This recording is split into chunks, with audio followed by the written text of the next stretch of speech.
এই রমজানে একটি নামাজের কথা বলবো, শত কষ্ট হলেও এই নামাজটা আপনি ছাড়বেন না, একবার হলেও এই নামাজটা আপনি পড়বেন। নবীজি এই নামাজের এত গুরুত্ব দিতেন, নবীজি বলেছেন জীবনে একবার হলেও তুমি নামাজটা পড়বে। এই হাদিসটি ইবনে মাজাহ শরীফের, তিরমিজি শরীফের এবং আবু দাউদ শরীফের 1297 নম্বর হাদিসের মধ্যে হাদিসটা বর্ণনা হয়েছে এই নামাজের কথা। নবীজি তার চাচা আব্বাস রাদিয়াল্লাহু তাআলা আনহুকে ডাক দিয়ে বলেন, চাচা আমি আপনাকে এমন একটি নামাজের কথা বলছি, এই নামাজটা আপনি প্রতিদিন একবার হলেও আপনি আদায় করবেন। চাচা যদি প্রতিদিন সম্ভব না হয়, অন্তত সপ্তাহে একবার হলেও আপনি নামাজটা পড়বেন। যদি সপ্তাহে সম্ভব না হয়, তাহলে আপনি মাসে অন্তত একবার এই নামাজটা আদায় করবেন।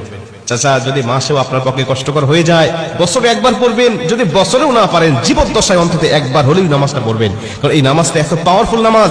এই নামাজটা আদায় করার কারণে আপনার প্রকাশ্যে অপ্রকাশ্যে যত গুনাহ করেছেন, আপনার ইচ্ছায় অনিচ্ছায় যত গুনাহ করেছেন, আপনার অতীত জীবনে যত গুনাহ করেছেন, সব গুনাহ আল্লাহ আপনাকে ক্ষমা করে দিবে। চাচা এই নামাজটার নিয়মটা একটু ব্যতিক্রম। এই নামাজটাকে বলা হয় সালাতুত তাসবিহ। এই নামাজের মধ্যে অতিরিক্ত কিছু তাসবিহ পাঠ করতে হয়। সুবহানাল্লাহ, আলহামদুলিল্লাহ, লা ইলাহা ইল্লাল্লাহ, আল্লাহু আকবার। এই চারটা তাসবিহ একত্রিত করে সুবহানাল্লাহি ওয়াল হামদুলিল্লাহি ওয়া লা ইলাহা ইল্লাল্লাহু আল্লাহু আকবার, এই তাসবিহগুলো, এই বাক্যগুলো এখানে পাঠ করতে হয়।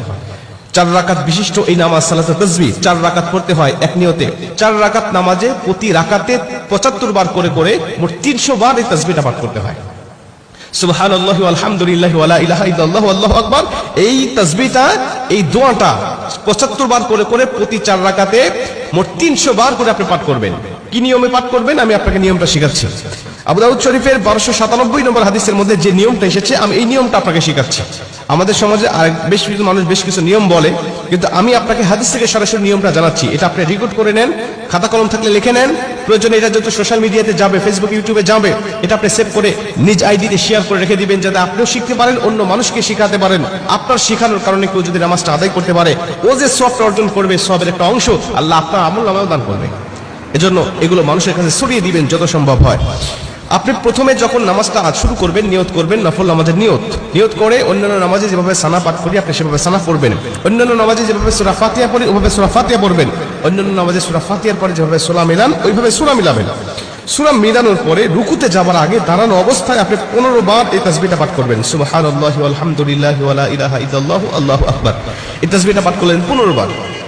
15 বার পাঠ করার পর আপনি রুকুতে চলে গেলেন। রুকুতে গিয়ে রুকুর যে তাসবিহটা আছে, এই তাসবিহটা পাঠ করার পরে সুবহান রাব্বিল আযীম বলার পরে আপনি এই তাসবিহটা আবার পাঠ করবেন 10 বার। সুবহানাল্লাহি ওয়াল হামদুলিল্লাহি ওয়া লা ইলাহা ইল্লাল্লাহু আল্লাহু আকবার, এই 15 বার আর 10 বার 25 বার। এরপরে আপনি রুকু থেকে উঠে দাঁড়ালেন, দাঁড়ানোর অবস্থায় আপনি আবারও 10 বার পাঠ করবেন। তাহলে হলো 10 আর 25 35 বার। এরপরে আপনি রুকুতে চলে যাবেন। রুকুতে গিয়ে রুকুর তাসবিহটা পাঠ করার পরে আবারও পড়বেন 10 বার। এই হলো 35 আর 10 45 বার। এরপরে আপনি রুকু থেকে আবার উঠে বসে পড়লেন। বসার পরে আপনি আবার পড়বেন 10 বার। 45 আর 10 55 বার। এরপরে আপনি আবার রুকুতে চলে যাবেন। রুকুতে গিয়ে রুকুর তাসবিহ পাঠ করার পরে আবার পড়বেন 10 বার। এই হলো 10 আর 55 65 বার। এরপরে রুকু থেকে যখন উঠবেন, উঠে প্রথম রাকাতে আপনাকে দাঁড়াতে হবে, না দাঁড়িয়েই আপনি বসা অবস্থায় আবার 10 বার পাঠ করবেন।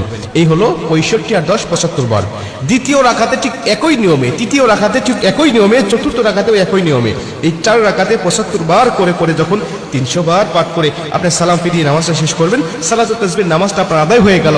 এই নামাজ শেষ করে আল্লাহ পাকের কাছে আপনি দোয়া করবেন, যেভাবে ইচ্ছা চাইবেন আল্লাহ পাক আপনার দোয়াটাকে কবুল করে নেবে। আমরা দেখেছি বেশ কিছু পিকচারের মধ্যে, বেশ কিছু জায়গায়, বেশ কিছু লেখায় আপনি এই নিয়মটা বর্ণনা করার পাশাপাশি একটু ব্যতিক্রম বর্ণনা করা হয়েছে, যে শেষ রাকাতে সিজদা থেকে উঠে বসে না পড়ে রুকুতে যাওয়ার আগেই মোট 25 বার পড়তে হবে। অর্থাৎ রুকুতে যাওয়ার আগে 10 বার আর সানা পড়ার পরে 15 বার। এই নিয়মটা বর্ণনা করা আছে, কিন্তু হাদিস শরীফের মধ্যে আমি যেটা বললাম এই নিয়মটা বর্ণনা করা আছে। অতএব এই নিয়মে যদি আপনি নামাজটা আদায় করেন, আশা করা যায় আপনার নামাজটা কবুল হয়ে যাবে।